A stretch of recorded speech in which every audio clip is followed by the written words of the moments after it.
Assalamualaikum warahmatullahi wabarakatuh. Memperkenalkan, nama saya Rizan Mardiansyah, mahasiswa Institut Islam Arif Jambi, Prodi Pendidikan Agama Islam.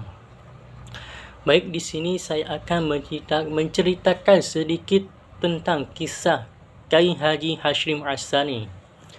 Kiai Haji Hashim Ash'ari lahir pada 14 Februari 1871 di Desa Ngedang, Jombang, Jawa Timur. Sejak kecil ia sudah menunjukkan kecerdasan dan ketekunan dalam belajar agama Islam.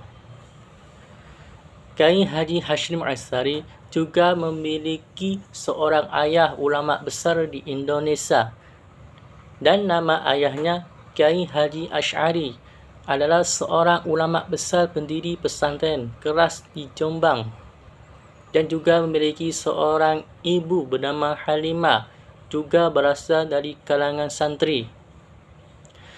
Sejak kecil, Hashim tumbuh dalam lingkungan yang penuh dengan nilai-nilai keislaman.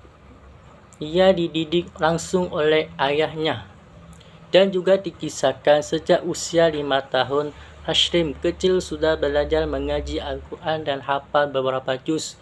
Ia juga dikenal sangat hormat kepada guru dan orang tua. Salah satu kebiasaan Kiai Haji Hashim Ash'ari adalah membasuh kedua kaki ayahnya setiap hari sebelum tidur. Itu tanda bakti dan rasa hormatnya kepada ayahnya. Dan juga pada saat usianya menginjak 12 tahun, Kiai Haji Hashim Ash'ari sudah mulai merantau untuk menuntut ilmu. Ia belajar dari satu pesantren ke pesantren lainnya, seperti pesantren Wonokoyo, pesantren Langitan, dan pesantren Siwalan Panji. Di setiap tempat, dia dikenal rajin, cepat memahami pelajaran dan tidak pernah mengeluh meskipun hidup sederhana. Kiai Haji Hashim Ash'ari dikenal cerdas dan tekun menuntut ilmu. Ia belajar di berbagai pesantren di Jawa, hingga akhirnya melanjutkan pendidikan di Mekah. Sesudah sampai di Mekah, Hashim Ash'ari belajar kepada para ulama besar, salah satunya Syekh Ahmad Khatib Al-Minangkabawi, seorang ulama asal Sumatera Barat yang menjadi imam Masjidil Haram di sana. Ia memperdalamkan ilmu fikih, hadis, tafsir, dan tasawuf. Setelah lama belajar di Mekah, pada usia sekitar 28 tahun, sekitar tahun 1899, setelah belajar dari Mekah dan memiliki sanad serta pengalaman mengajar, di sana pun beliau diangkat menjadi sebagai ulama besar di Indonesia. Setelah belajar di Mekah, Kiai Haji Hashim Ash'ari kembali ke Indonesia dan mendirikan pesantren Thoibul Ireng di Jombang pada tahun 1899.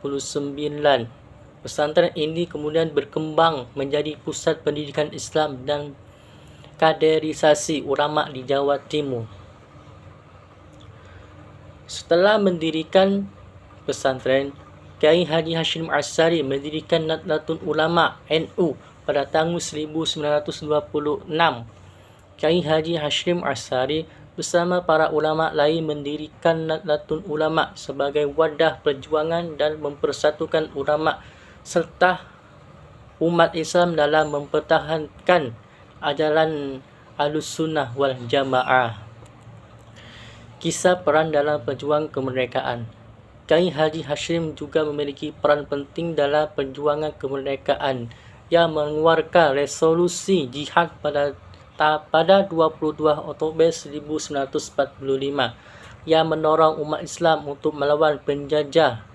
Resolusi ini menjadi dasar perlawanan rakyat termasuk dalam pertempuran 10 Oktober di Surabaya. Baik, Mungkin cuma ini saja yang bisa saya ceritakan tentang kisah Kiai Haji Hashim Ash'ari. Mohon maaf bila ada kesalahan.